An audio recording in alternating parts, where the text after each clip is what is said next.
नमस्कार, आप सभी का आज के सत्र में स्वागत है। अब हम श्री माँ का आह्वान करते हुए और उनको नमन करते हुए आज का यह सत्र आरंभ करते हैं। आनंदमयी चैतन्यमयी सत्यमयी परमेश्वरी, आनंदमयी चैतन्यमयी सत्यमयी परमेश्वरी, आनंदमयी चैतन्यमयी सत्यमयी परमेश्वरी। ओम। सावित्री, पर्व 1, सर्ग 4, द सीक्रेट नॉलेज, गुह्य ज्ञान। इस सर्ग के माध्यम से श्री अरविंद हमारे समक्ष कुछ गूढ़ आध्यात्मिक सत्य प्रकट कर रहे हैं। मनुष्य के विषय में सत्य को उद्घाटित करते हुए श्री अरविंद कहते हैं कि मानव मन अज्ञान का कारण है। उसका ज्ञान अपूर्ण और संशय पर आधारित है, परंतु मनुष्य के अंदर में एक दिव्य आत्मा गोपित है जो भगवान का शाश्वत अंश है। वही हमारा आदि है और हमारा मूल है। अपने और जगत के सत्य को जानने के लिए हमें आत्म साक्षात्कार करना होगा। मनुष्य के विषय में आगे बताते हुए श्री अरविंद कहते हैं कि मनुष्य प्रकृति की गोद में एक शिशु के समान है, जिसे प्रकृति विकसित करते हुए निश्चेतन से अतिचेतन की ओर ले जा रही है। पृथ्वी के विषय में सत्य को उद्घाटित करते हुए श्री अरविंद कहते हैं कि उसके अंतर में एक दिव्य अभीप्सा गोपित है। वह धरा पर दिव्य जीवन पाने का प्रयास कर रही है। अमर देवों के विषय में सत्य को उद्घाटित करते हुए श्री अरविंद कहते हैं कि ये अमर देव इस जगत की रचना करते हैं। उनका अपना कोई व्यक्तिगत लक्ष्य नहीं होता है। वे केवल भागवत संकल्प के लिए कार्य करते हैं और केवल भागवत विधान का पालन करते हैं। कुछ और गूढ़ सत्यों का उद्घाटन करते हुए श्री अरविंद हमें आश्वासन दे रहे हैं कि दुख से भरी और संघर्षपूर्ण इस धरा पर हमें अकेला नहीं छोड़ दिया गया है। एक दिव्य हस्त सदा हमारी सहायता के लिए हमारे निकट रहता है और अनेकों जीवन के संघर्ष के मध्य चैतन्य अमरता का मुकुट हमारे लिए सुरक्षित रहता है। इसी क्रम में वे हमें आगे बता रहे हैं कि प्रभु के आनंद और एकत्व पर हमारा जन्म सिद्ध अधिकार है। अनेकों जीवनों के संघर्ष के पश्चात हम अवश्य ही भगवान को प्राप्त करेंगे। इस सर्ग में श्री अरविंद मनुष्य के वैभवशाली भविष्य अर्थात धरा पर दिव्य मानव के प्रकटन और दिव्य जीवन की स्थापना की घोषणा भी कर रहे हैं। जगत की व्याख्या करते हुए श्री अरविंद हमें बता रहे हैं कि यह संपूर्ण जगत परात्पर की अभिव्यक्ति है। यह जगत पुरुष और प्रकृति के मध्य खेले जाने वाला एक खेल है। पुरुष और प्रकृति एक ही है। यह सकल जगत पुरुष और प्रकृति की लीला है। यह सकल जगत पुरुष और प्रकृति ही है। तो ये कुछ आध्यात्मिक सत्य हैं जिन्हें श्री अरविंद ने इस सर्ग के द्वारा हमारे समक्ष प्रकट किया है। और जो आज अंश पढ़ने जा रहे हैं उसमें मुख्यतः 3 भाग हैं। प्रथम भाग में श्री अरविंद हमें बता रहे हैं कि जब तक मनुष्य भगवान से भेंट नहीं कर लेता तब तक वह प्रकृति के हाथों में एक खिलौना ही है।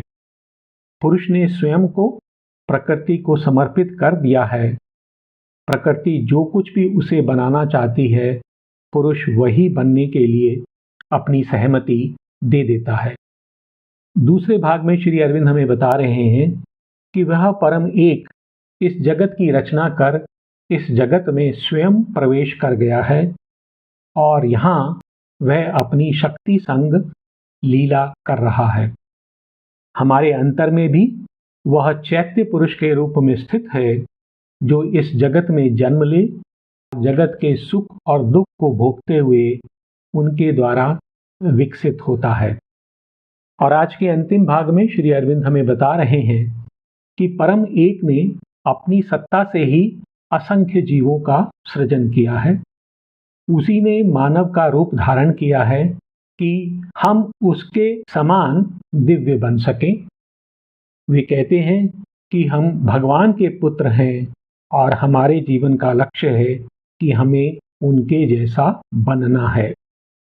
और अंत में श्री अरविंद हमें कहते हैं कि हमारे जीवन के सभी प्रश्नों का उत्तर भगवान में ही निहित है। तो अब हम इस सर्ग को पंक्तिशः पढ़ते हैं। हम लोग पृष्ठ नंबर 65 पर हैं और पंक्ति नंबर 26 पर। तो जो पंक्तियां हमारे समक्ष हैं उससे पूर्व जो भाव चल रहा है उसका एक बार स्मरण करते हैं कि विकास की यात्रा पर बढ़ते हुए पुरुष मनुष्य बन गया है। अर्थात इस जगत में पुरुष तत्व अथवा आत्म तत्व विद्यमान है जो निरंतर विकसित हो रहा है और अब वह मनुष्य बन गया है और मनुष्य के रूप में उसने प्रकृति पर एक आंशिक शासन स्थापित कर लिया है, परंतु मनुष्य अभी भी प्रकृति का दास है। आगे बढ़ते हुए मनुष्य अंततः भगवान से भेंट करता है और यह देखता है कि भगवान उसके अंतर में स्थित हैं। At last he wakes to a memory of self. He sees within the face of deity. The Godhead breaks out through the human mold. Her highest heights she unmasks and is his mate. इस प्रकार विकास करते हुए अंत में मनुष्य आत्मन के प्रति अथवा परमात्मा के प्रति सचेत हो जाता है और वह भगवान से भेंट करता है। At last he wakes to a memory of self. He sees within the face of deity. और वह निज अंतर में उसको विराजमान पाता है, वह निज अंतर में देवता का मुख देखता है। The Godhead breaks out through the human mold. और मानवीय देह में भगवान प्रकट होते हैं। तो यह जो मानवीय देह है वह एक खोल के समान है अथवा एक कवच के समान है जिसको तोड़कर उसमें गोपित भगवान प्रकट होते हैं, अर्थात मनुष्य दिव्य बन जाता है। और इसके साथ साथ क्या होता है, हर हाईएस्ट हाइट्स शी अनमास्क, तो प्रकृति अपनी सर्वोच्च शिखरों को उद्घाटित कर देती है। एंड हिज मेट, और वह पुरुष अथवा मनुष्य यह जान जाता है कि इस जग की लीला में प्रकृति उसकी साथिन है। At last he wakes to a memory of self. He sees within the face of deity.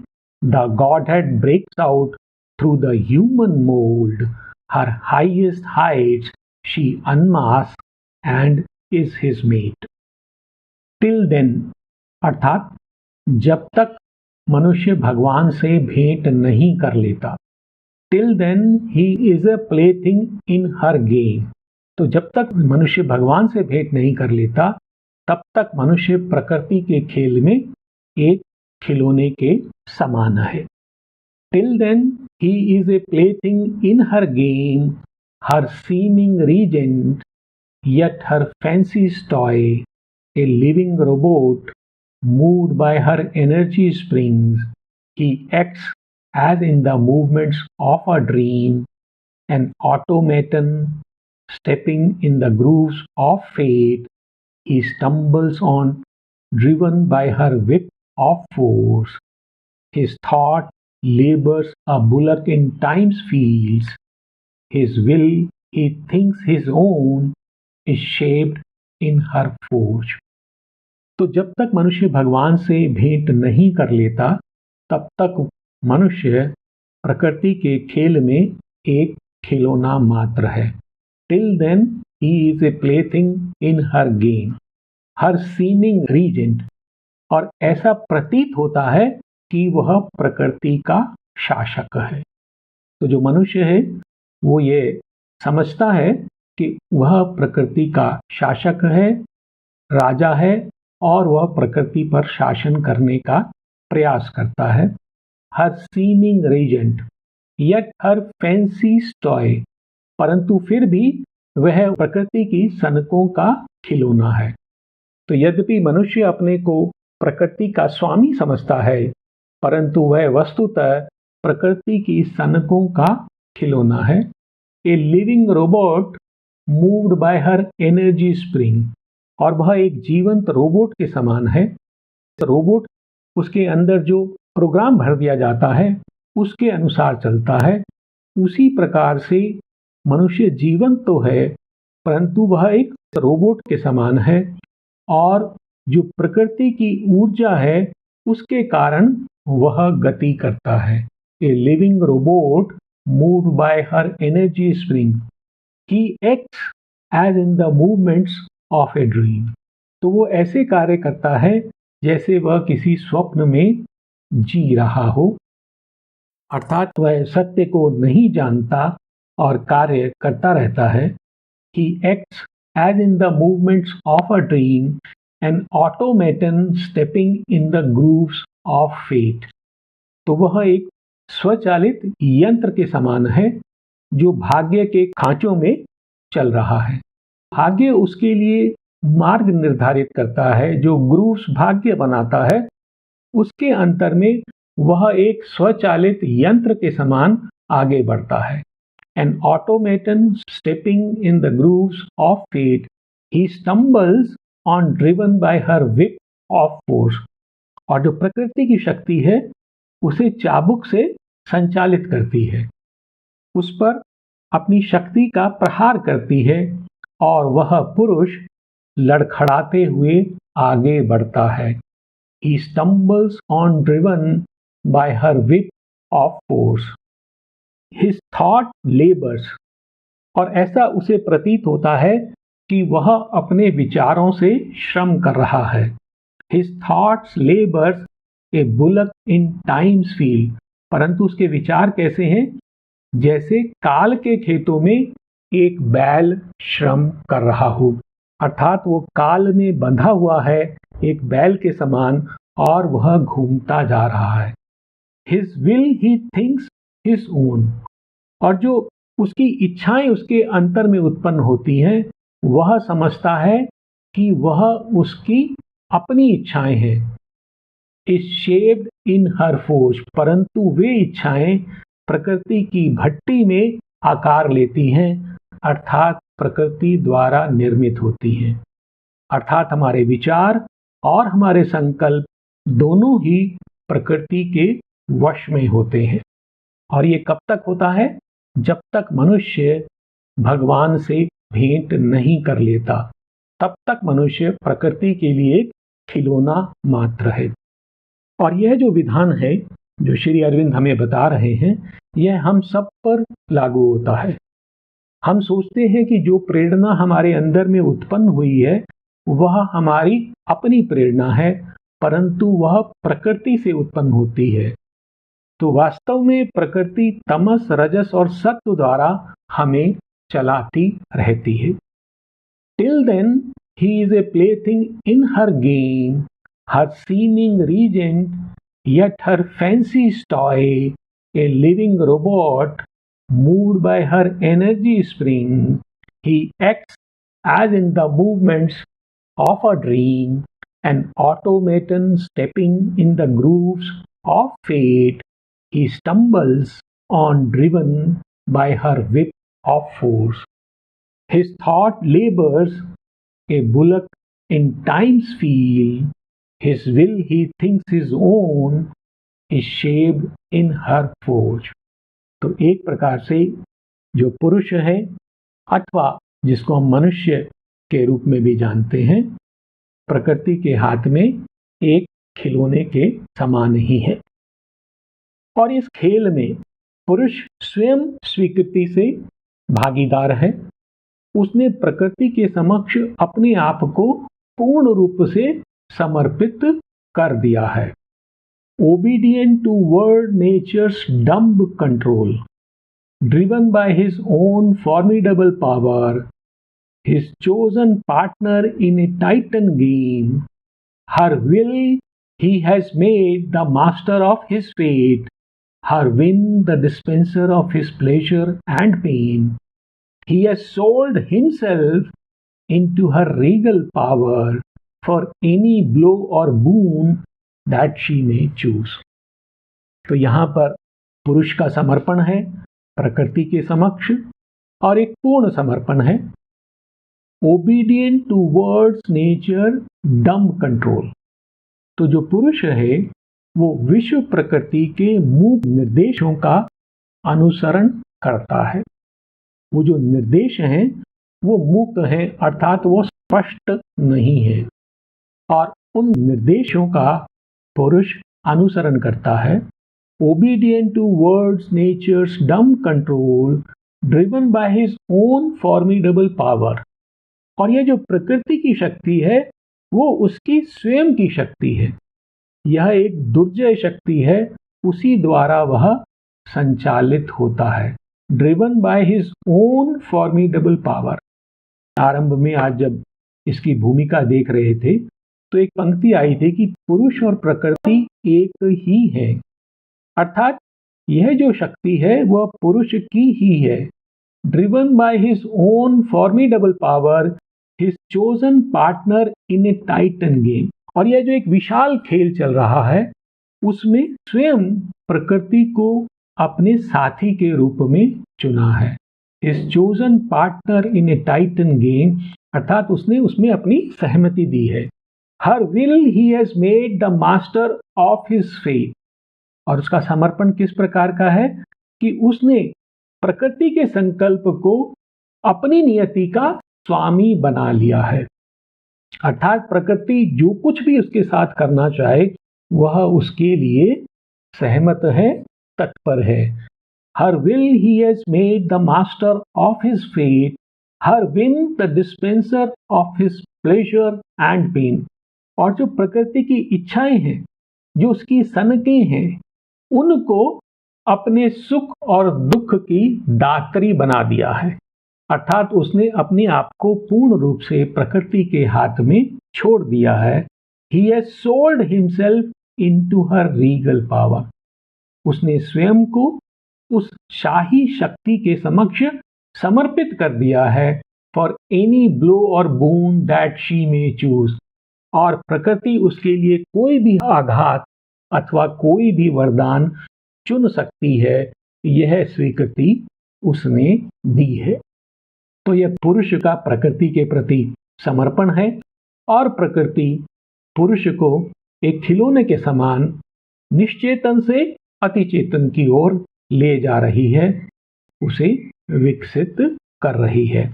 Obedient to world nature's dumb control, driven by his own formidable power, his chosen partner in a titan game, her will he has made the master of his fate, her whim the dispenser of his pleasure and pain.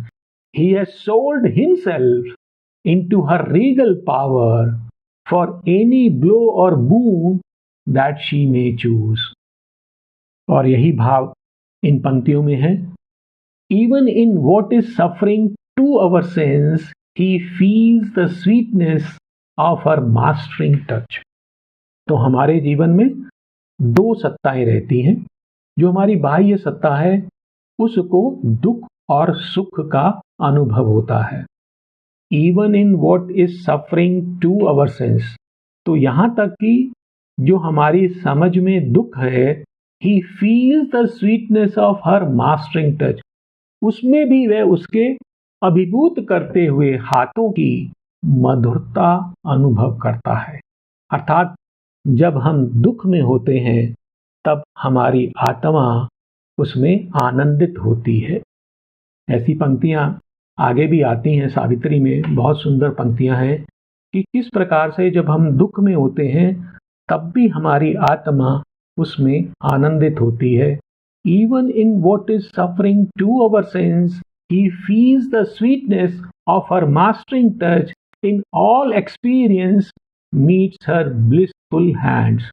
और सभी प्रकार के अनुभवों में, चाहे वो सुखद हो अथवा दुखद हो, in all experience meet her blissful hands, और उनमें वह उसके आनंददायी हाथों का स्पर्श पाता है। On his heart he bears the happiness of her tread and the surprise of her arrival's joy in each event and every moment's chance. तो अपने हृदय पर वह उसके आनंददायी पदचापों को अनुभव करता है।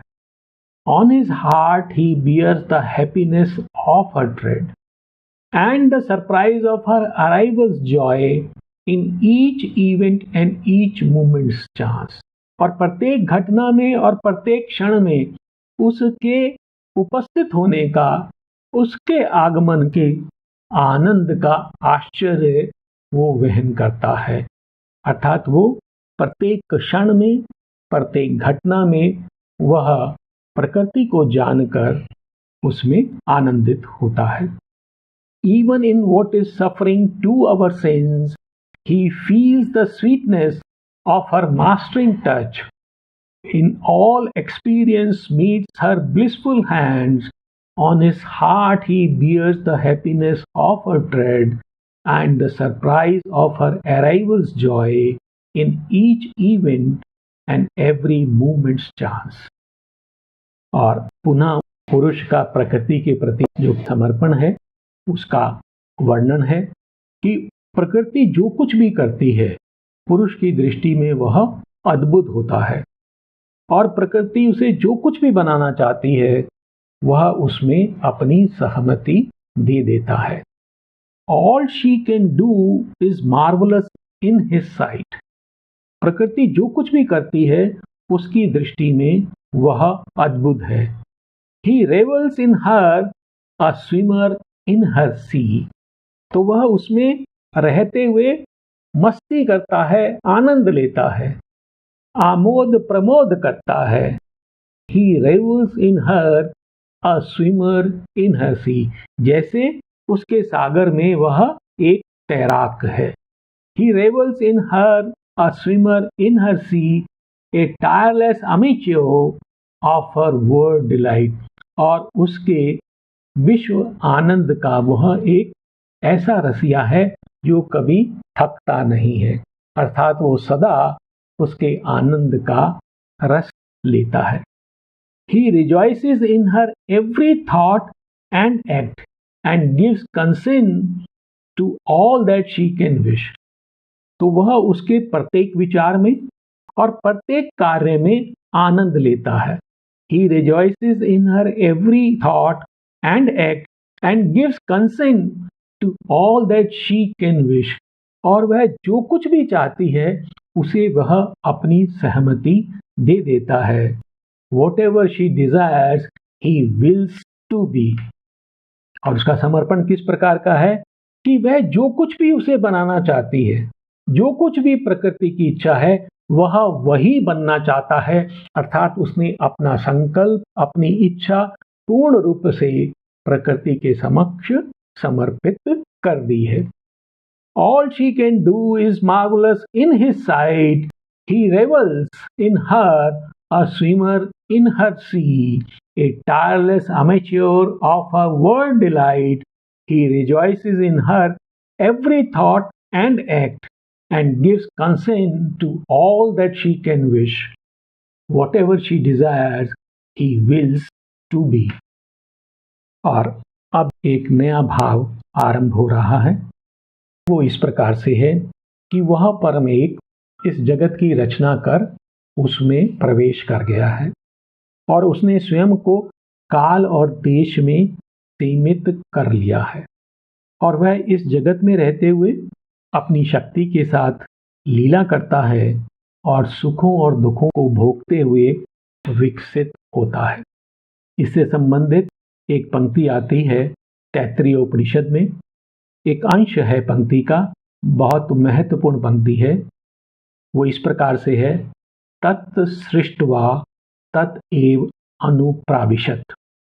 अर्थात जो परम एक है वह इस जगत की रचना कर तत् सृष्ट्वा तत् एव अनुप्राविशत, वह उसमें ही प्रवेश कर गया है। अर्थात इस जगत की रचना भगवान ने की है और वह स्वयं इसके अंदर प्रवेश कर गया है, वह इसमें स्थित है। तत् सृष्ट्वा तत्एव अनुप्राविशत। ये जो परम सत्ता है इसकी तीन अवस्थाएं होती हैं। एक परात्पर अर्थात जो सकल सृष्टि से परे है। एक दूसरी अवस्था जो सार्वभौमिक अवस्था है, विश्वात्मा अथवा सर्वव्यापी ईश्वर है, जो इस ब्रह्मांड का निर्माण करता है और उसमें निवास करता है। और तीसरी अवस्था व्यक्तिगत ईश्वर है, जब वह प्राणियों के रूप में जन्म लेता है और कार्य करता है। अर्थात वह जो परम सत्ता है इस संपूर्ण सृष्टि से परे भी है, उसे हम परात्पर कहते हैं। और जब वह इस सृष्टि की रचना करता है और उसमें निवास करता है तो उसे हम सर्वव्यापी ईश्वर या विश्वात्मा कहते हैं। जब वह मनुष्य में और प्राणी मात्र में प्रवेश कर जाता है और उनके द्वारा विकास करता है तो उसे हम आत्मा या जीवात्मा कहते हैं। और ये एक ही परम सत्ता है जिसकी ये तीन अवस्थाएं हैं और वो तीनों में एक साथ विद्यमान रह सकता है। तो यही भाव तत् सृष्ट्वा तत्एव अनुप्राविशत इन पंक्तियों में है। The spirit, the innumerable one, he has left behind his lone eternity. तो वह जो परम आत्मा है, जो बहुरूपी है, जिसके असंख्य रूप है, वह एक ही है। अर्थात जो कुछ हमें ये दिखाई देता है कि अनेकों अनेकों जीव और अनेकों अनेकों सत्ताएं यहाँ दिखाई देती हैं, वो सब उसी के असंख्य रूप हैं। वस्तुतः वह एक ही है। The spirit, the innumerable one, he has left behind his lone eternity. और उसने अपनी एकाकी शाश्वतता को छोड़ दिया है। तो वो अकेला था और वहां शाश्वत था, उसने उसको छोड़ दिया है। He is an endless birth in endless time. और इस जगत में प्रवेश कर वह अनंत काल में अनंत जन्म लेता है।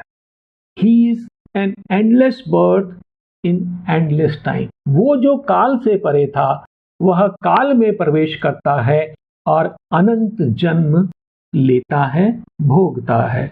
He is an endless birth in endless time, her finite multitude in an infinite space। और यह जो प्रकृति की शांतता है, हर फाइनाइट मल्टीट्यूड, ये प्रकृति कैसी है? सीमित है। इस जगत का एक विस्तार है। प्रकृति अपने मूल में अनंत है, परंतु जब सृष्टि की रचना होती है तब वह शांत है, सीमित है।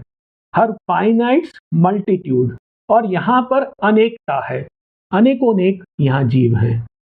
हर finite multitude in an infinite space, और एक अनंत आकाश में यह जो प्रकृति की अनेकता है वो वह स्वयं ही है। The spirit, the innumerable one, he has left behind his lone eternity. He is an endless birth in endless time, her finite multitude in an infinite space। और वही जगत का स्वामी जो एक है वो हमारे भीतर छिप गया है और अपनी शक्ति के साथ हमारे अंतर में भी लीला कर रहा है, उसके साथ खेल रहा है। The master of existence lurks in us and plays at hide and seek with his own force। तो यह जो जगत का स्वामी है वह हमारे अंतर में छिप गया है और अपनी शक्ति के साथ with his own force। तो यह शक्ति भी उसी की है। पुरुष और प्रकृति एक ही है और अपनी शक्ति के साथ लुका छिपी खेलता है। He plays at hide and seek with his own force in nature's instrument। तो प्रकृति के यंत्र में अर्थात मनुष्य में वह गोपित है, लाइटर्स सीक्रेट गॉड, और वह मनुष्य के अंदर रहते हुए लक्ष्यहीन अथवा धीरे धीरे आगे बढ़ता है, विचरण करता है। तो हमारे अंतर में भगवान स्थित हैं। किस प्रकार से स्थित है? एक लक्ष्य जो अनंत काल में है, एक बहुत लंबे समय में है, तो हमें लगता है कि बिना किसी लक्ष्य के वो यहाँ पर विचरण कर रहे हैं। The master of existence lurks in us and pledge eight hide and seek with his own force in nature's instrument lighters secret God. तो हमारे अंतर में कौन चल रहा है? वो स्वयं भगवान हमारे अंतर में चल रहे हैं। और वही भाव तत्सृष्ट्वा ततेव अनुप्राविशत कि वह परम एक इस जगत में प्रवेश कर गया है और यहाँ अपनी लीला खेल रहा है। The immanent lives in man as in his house.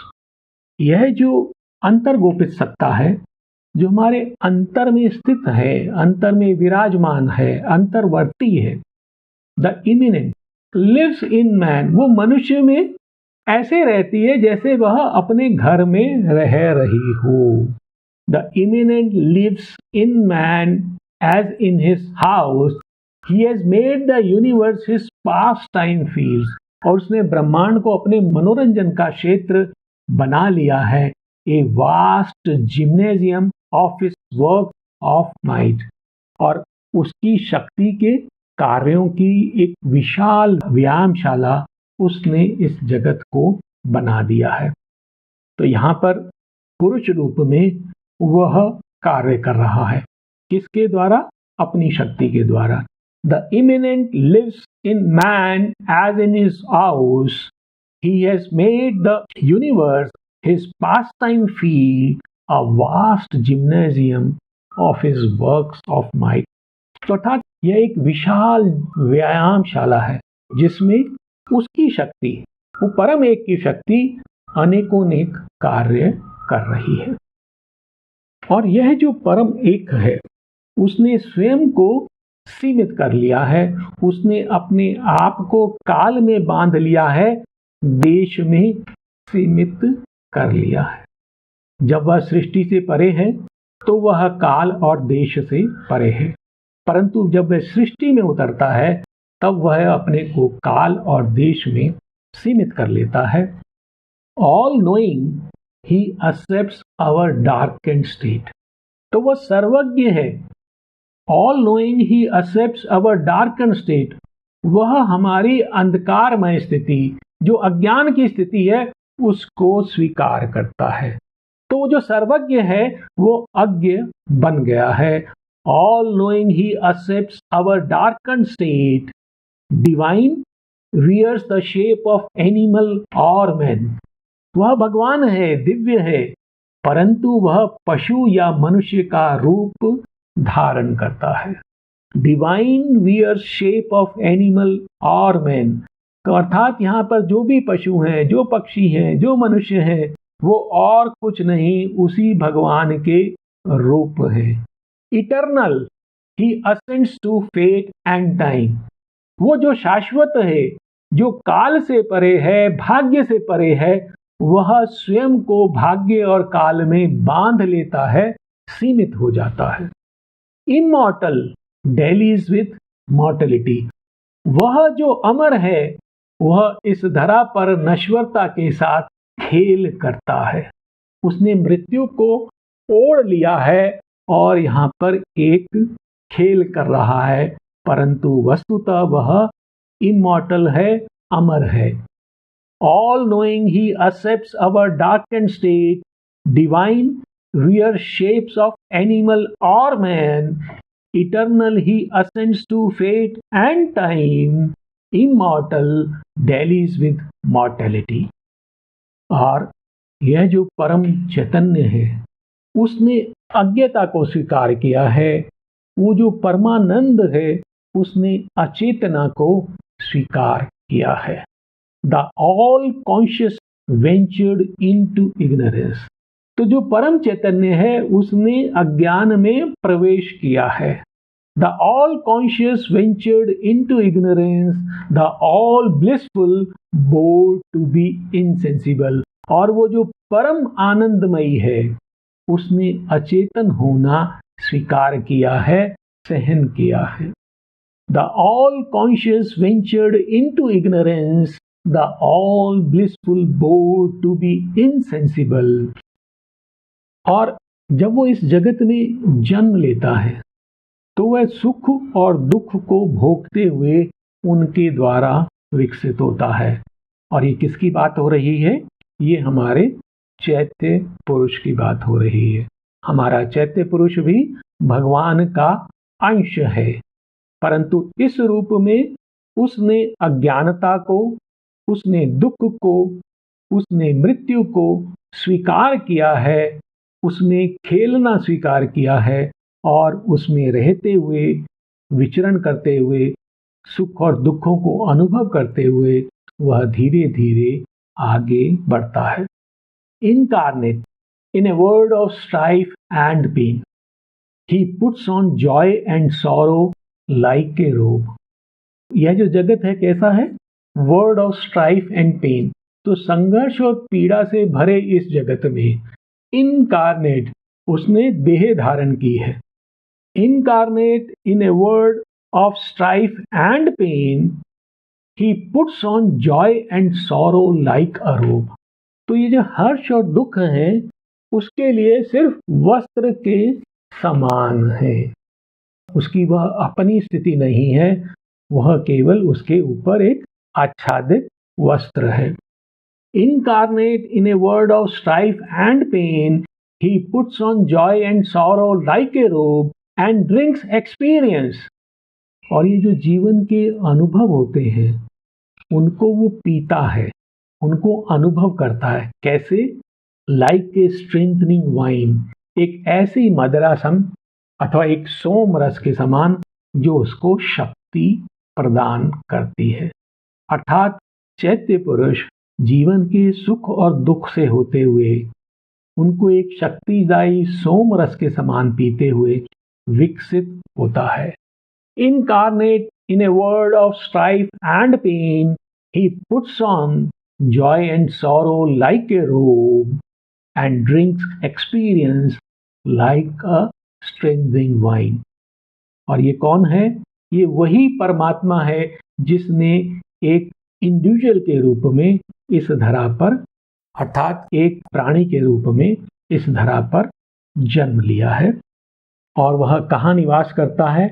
वहाँ परम एक जो भविष्यदर्शी है, वो एक ऐसी शक्ति के समान जो कि दीप्तिमान है, वो हमारी अंतर में, हमारी गहनताओं में निवास करता है।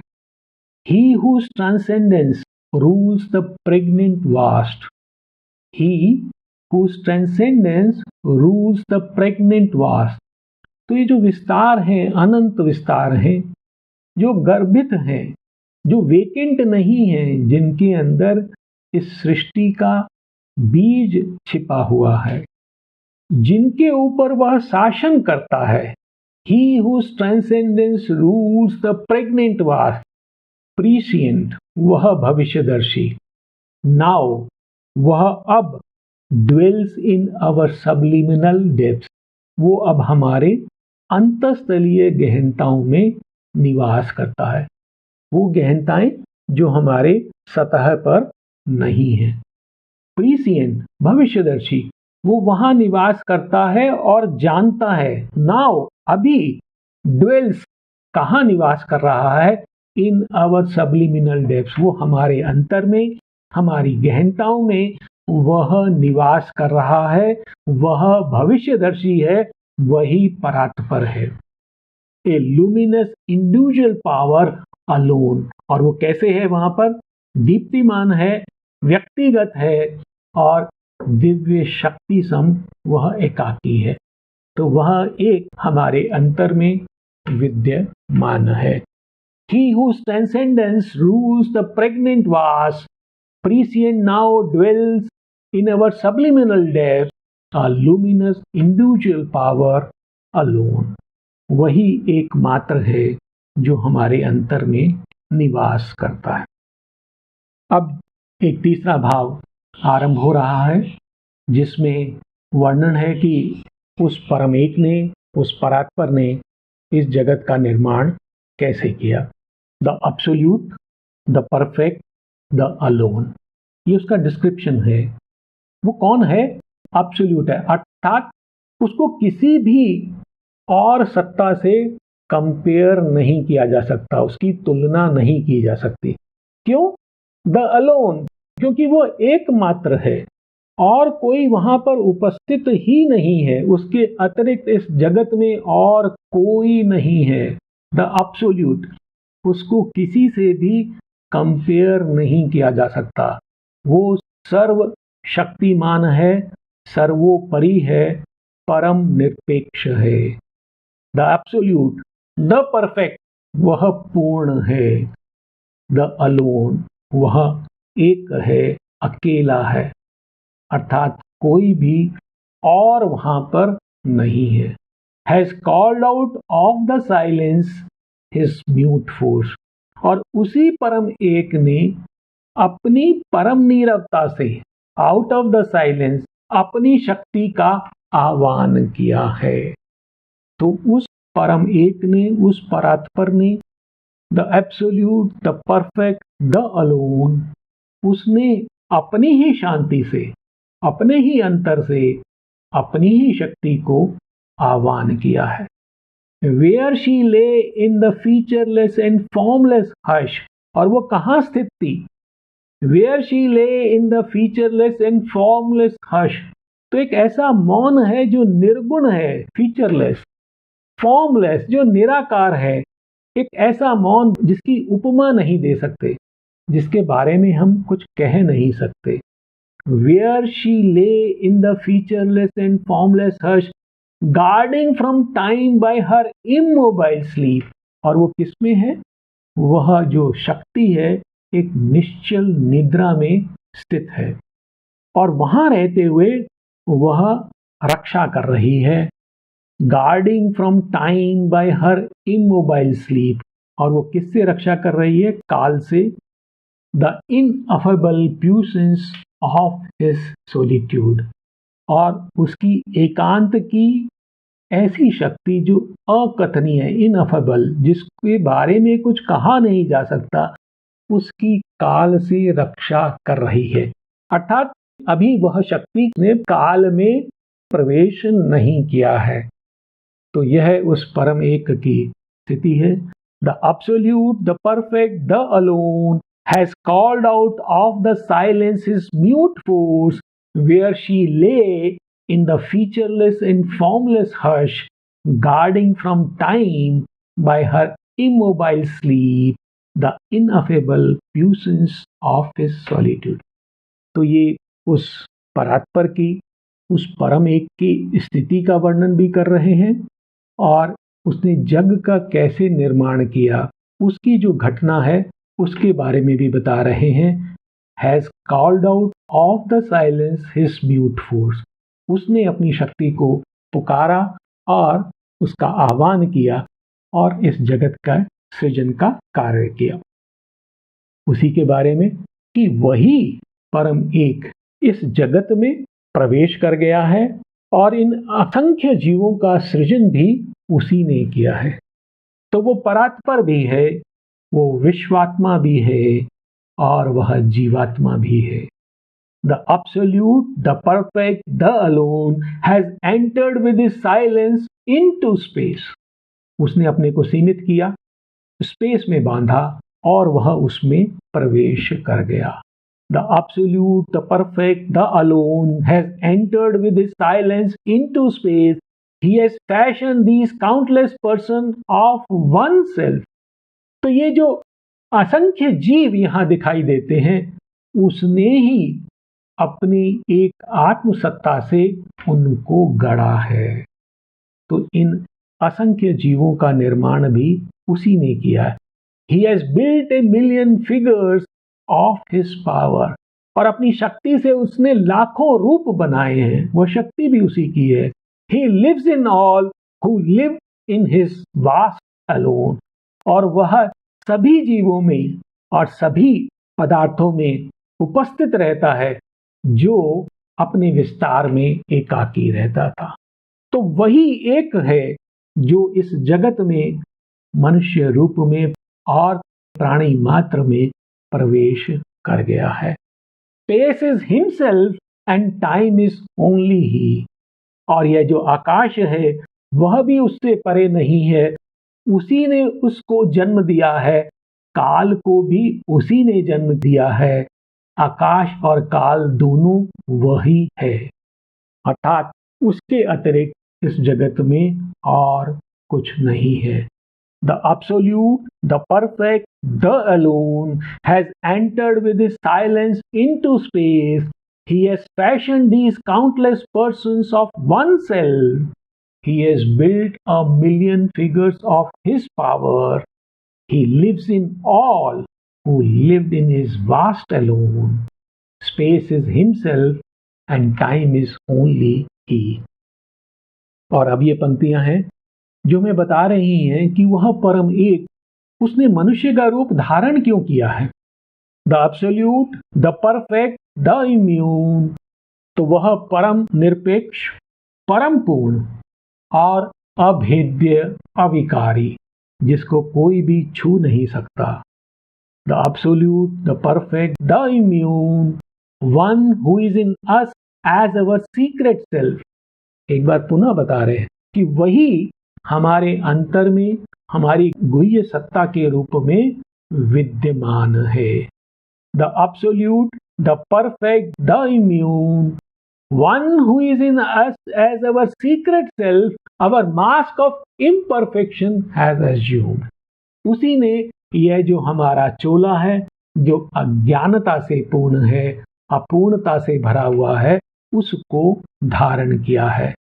He has made this tenement of flesh his own. तो उसने इस देह को अपना घर बना लिया है, वो हमारे अंतर में विराजमान है।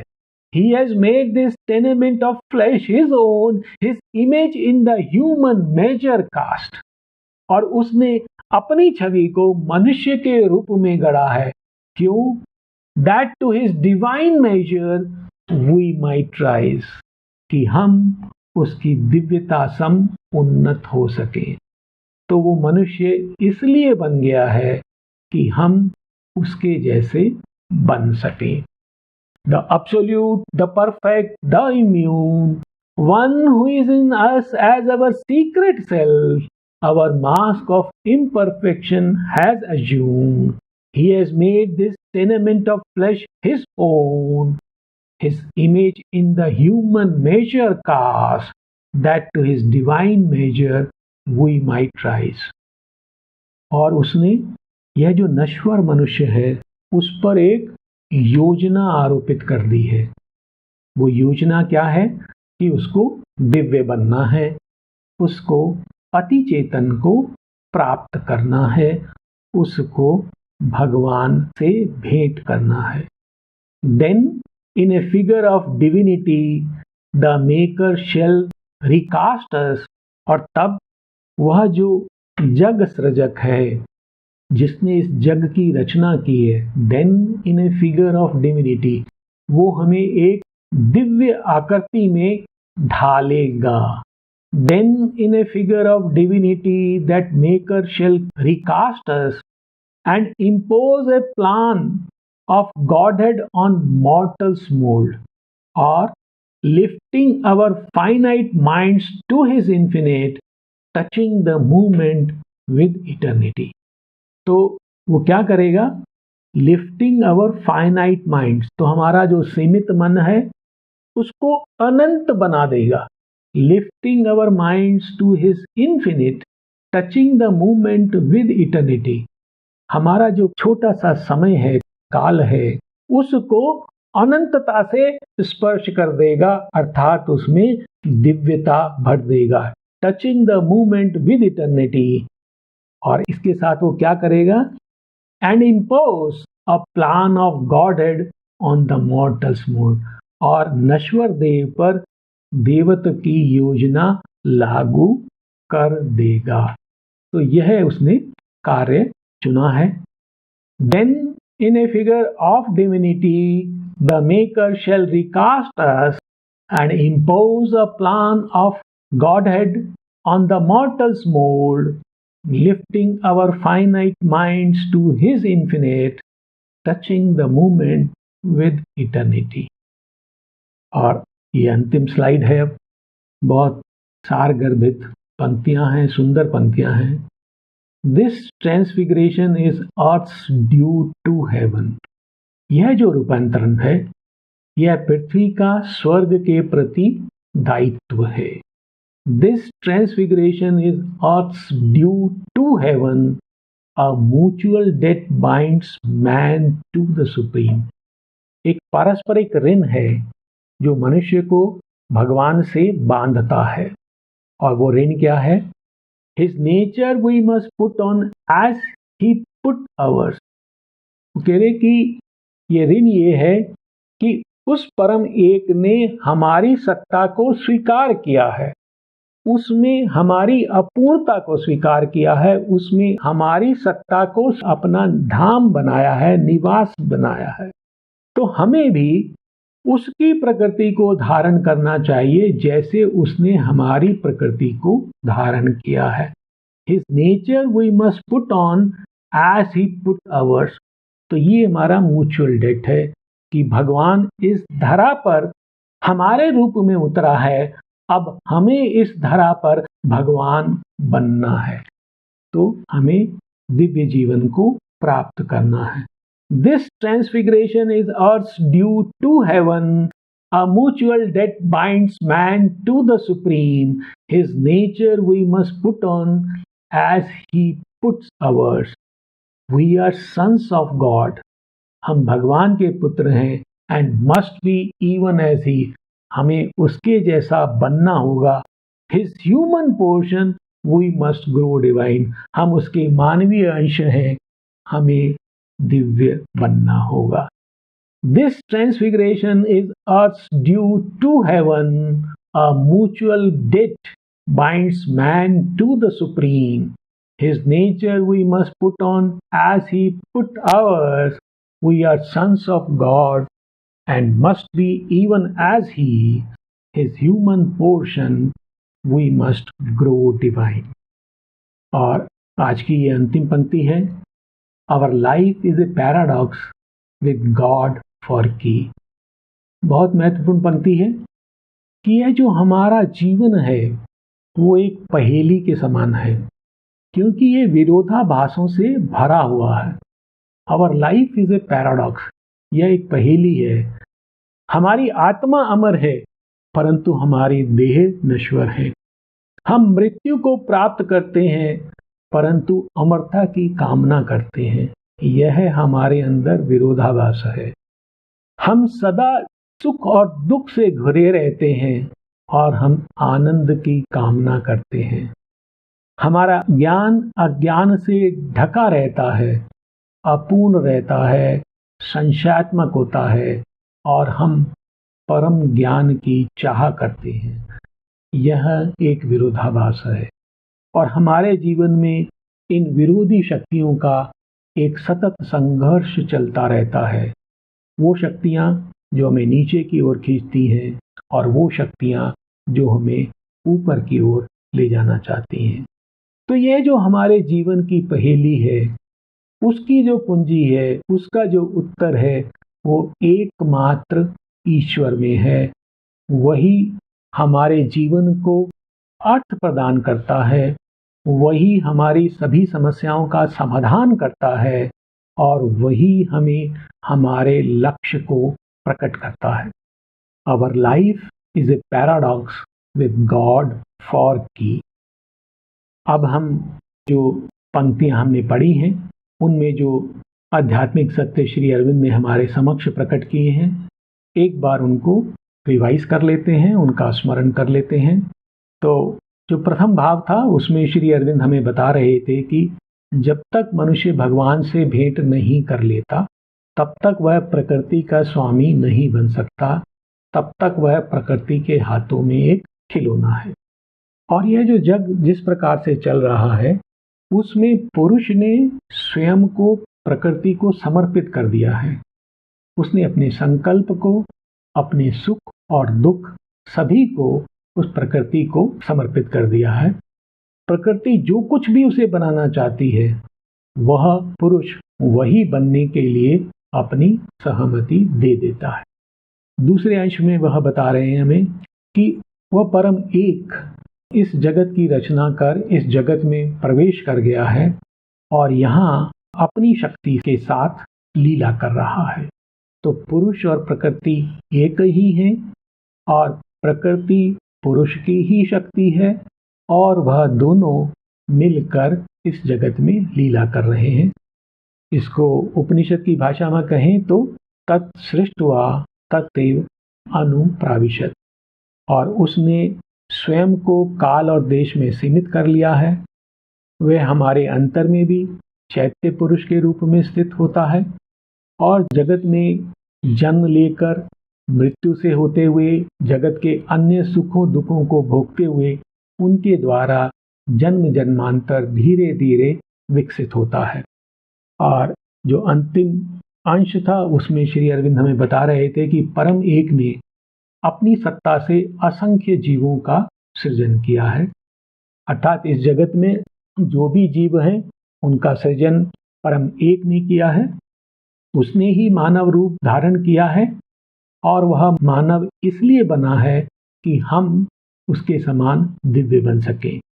और हमारे उद्देश्य को इंगित करते हुए वे कहते हैं कि हम भगवान के पुत्र हैं, भगवान से आए हैं, भगवान हमारे अंतर में निवास करते हैं, इसलिए हमें भी उनके जैसा बनना होगा और यह हमारा भगवान के प्रति ऋण है। और अंत में श्री अरविंद कहते हैं कि भगवान ही इस जगत का आदि है, आधार है और परम लक्ष्य है। इस जीवन में जितने भी प्रश्न हैं उन सभी का उत्तर भगवान में निहित है। तो अब हम श्री माँ को धन्यवाद करते हुए और उनको नमन करते हुए शांति मंत्र के साथ इस सत्र को विराम देते हैं।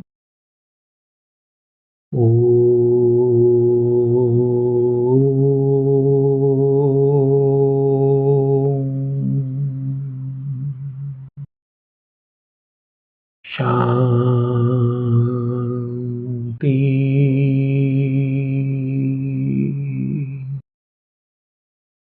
शांति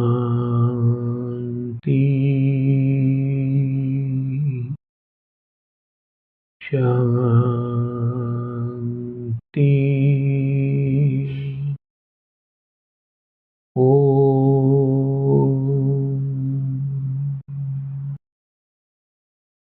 धन्यवाद, नमस्कार। अगर किसी का माइक ऑन है तो वो बंद कर दें, एक ही व्यक्ति एट ए टाइम बोले। हाँ बताइए। आज मेरे लड़कियां सर अपूर्व नहीं। हाँ हाँ हाँ, अच्छा अच्छा अच्छा, बहुत बढ़िया बहुत बढ़िया। हाँ बोल सकते हैं, बोलिए। धन्यवाद अनिल जी, धन्यवाद। हाँ ललित जी, हाँ बोलिए ललित जी। मैं कह रहा हूँ आज तो बहुत ही आनंद आया और बहुत ही बढ़िया हुआ।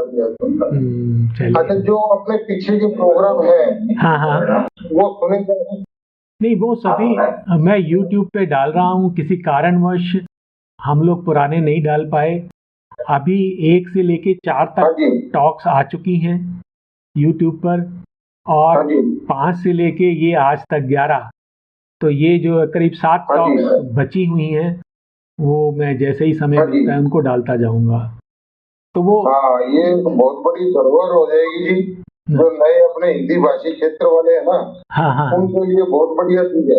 नहीं तो उसमें वहाँ सावित्री वार्ता की एक YouTube चैनल है जिसमें इस समय 99 टॉक्स हो चुकी हैं वहाँ पर सावित्री के ऊपर। मैंने आलोक पांडे जी को सुनी थी, उनकी 54 या 56 ऐसी कुछ है। पर वो कंटिन्यू ऐसे नहीं है, लाइन टू लाइन। हाँ हाँ हाँ बीच बीच में कुछ छोड़ दिया, कुछ ले लिया, कुछ छोड़ दिया, ऐसे क्यों? हाँ, वो रहता है उनका। अब वो डिपेंड करता है ना, नहीं तो अगर लाइन बाई लाइन लेने में तो बहुत लंबा हो जाता है, बहुत लंबा। हम एक लंबा तो हो जाएगी, फिर कंप्लीट तो हो जाएगा। हाँ, हो जाएगा, हो जाएगा। मान लो 50 की जगह 100 बन जाते हैं, हाँ, तो भी क्या समस्या क्या है जी उसमें? वो एक बड़ी धरोहर बन जाएगी। हिंदी भाषी क्षेत्रों वालों को तो बहुत कुछ से हेल्प मिलेगी। हाँ, बिल्कुल, बिल्कुल। नहीं, वही प्रयास है। हाँ जी। और देखिए कहाँ तक कर हाँ। पाते हैं। देखिए टोटल 724 पन्ने हैं। अगर 2 पन्ने हाँ, एक हाँ, बार में बिल्कुल। एक बार लेते हैं तो आपके हो गए 362। हाँ जी। 362 टॉक्स में ये पूरा होगा। हाँ, कोई विशेष बात नहीं। जितना बड़ा ग्रंथ, जितना बड़ा ज्ञान है, उसमें लगेगा जी टाइम तो। हाँ, नहीं ठीक है, देखते हैं। अब मैंने एक बार इसको पढ़ा है, और पढ़ने से कोई बहुत ज्यादा समझ नहीं आया, पर मैंने पढ़ लिया एक बार कंप्लीट। हाँ, हाँ। 740 पेज है, कितने हैं, और उसका हिंदी भी पढ़ने की कोशिश की गई। हाँ। पर ना तो पूरी तरह से हिंदी में समझ आ रहा है, ना इंग्लिश में आ रहा है। नहीं उसका तो जिस तरह से आप समझा रहे हैं ना जी, हाँ, वो उससे बहुत हेल्प मिलेगी इसमें। हिंदी में एक्चुअली क्या है कि जब लोग ये प्रयास करते हैं कि हम उसको कविता के रूप में करें, तो होता क्या है, वो उतनी ही क्लिष्ट बन जाती है। तो वो आपको शब्दों के अर्थ तो मिल जाते हैं। तो अच्छा, जो सावित्री है उसमें जो अगर एक चीज आप ध्यान देंगे कि जो टाइटल है वो सिर्फ कैंटो के हैं। हाँ जी। अगर मैं आपको बताऊं सावित्री की ये जो कैंटो चल रहा है, इसमें हाँ जी। मैंने सभी लाइनों को शीर्षक दिया है, और वो करीब करीब 20 पन्नों में सिर्फ शीर्षक हैं। हाँ जी, हाँ जी। तो उसका जो लाभ रहता है वो ये रहता है कि भी हमें ये पता चल जाता है कि वो क्या कहना चाह रहे हैं। नहीं तो अगर आप बिल्कुल बिल्कुल सही है। अगर आपको वो थीम नहीं पता हो तो बहुत मुश्किल हो जाता है। ठीक बात है जी। तो ये तो बहुत ही अच्छे ढंग से आपने आज समझाया है। अच्छा। पहले बीच में मैंने दो प्रोग्राम सुने, तो मैं बीच में डिस्टर्ब सर, आप ठीक से समझ नहीं पाया।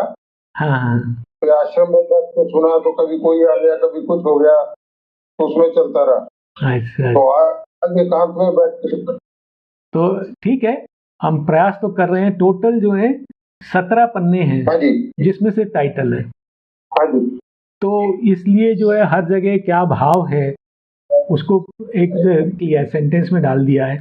और जब तक वो नहीं होगा, ठीक है। क्योंकि सावित्री को पढ़ने का तरीका जो मैंने सीखा है, हाँ जी, आपको थीम पता होना चाहिए एक पैरे का, क्या क्या वो कहना चाह रहे हैं, और फिर स्वयं पढ़ें उसे। हाँ जी, हाँ जी, हाँ जी। फिर स्वयं पढ़ें, क्योंकि उन पंक्तियों का जो अपने ऊपर प्रभाव रहता है वो तो दिव्य है वो। हाँ जी, हाँ जी। तो इसलिए जो है क्या कहते हैं, वो चीज जो है ना तो हिंदी में आएगी। और इसको भी मैं यही कहूंगा, इसको आप एज ए टूल लें, एज ए एड लें। पढ़ना आपको मूल ही है, पढ़ना मूल ही है। इसको सिर्फ ये ले लें कि जब वो समझ नहीं आ रहा तो यहाँ आ जाए बस। और अगर वो समझ में आ रहा है तो इसको छोड़ दें, फिर इसकी जरूरत नहीं है आपको। वो तो धीरे धीरे होगा जी, 5, 7, 10 बार पढ़ने के बाद। हाँ हाँ, मतलब उसको पढ़े, कुछ इसमें से समझा, अभी आप क्या बता रहे हैं इसके बारे में। हाँ हाँ, तो वो तो है। इंग्लिश भी बड़ी हाई इंग्लिश है। हाँ, इंग्लिश बहुत हाई है। हाँ जी, हाँ जी। बहुत बहुत धन्यवाद जी। आप कहाँ से हैं? बहुत ही बढ़िया काम शुरू किया है ये। आप कहाँ से हैं? और ये अब सारे, मैं सिरसा से हूँ जी। अच्छा, सिरसा ब्रांच। अच्छा। तो कब बुला रहे हैं? हिंदी भाषी क्षेत्र का नहीं होगा ना सिरसा।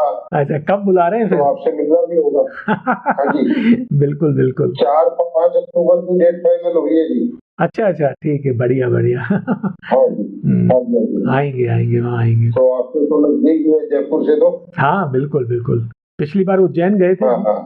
उज्जैन गए थे। हाँ, उज्जैन मिले थे आप। उज्जैन गए थे, बिल्कुल। ऐसा मिलता। तो इस बार सिरसा है तो जरूर पधारेंगे। बिल्कुल बिल्कुल। और ये सभी डालने का प्रयास करें, जो भी आपने बनाए हैं एपिसोड यूट्यूब पे डाल दें। बिल्कुल, तो बहुत ही बढ़िया हो जाएगा। बिल्कुल बिल्कुल। ठीक है सर, ठीक। चलिए, ठीक है। Thank you so much sir. सभी को थैंक यू सो मच। और कोई कुछ कहना चाहे? ललित जी अपना माइक ऑफ कर लें। हाँ, और कोई कुछ कहना चाहता है? ठीक है, फिर हम लोग आज की सत्र को विराम देते हैं। सभी को एक बार पुनः नमस्कार, धन्यवाद।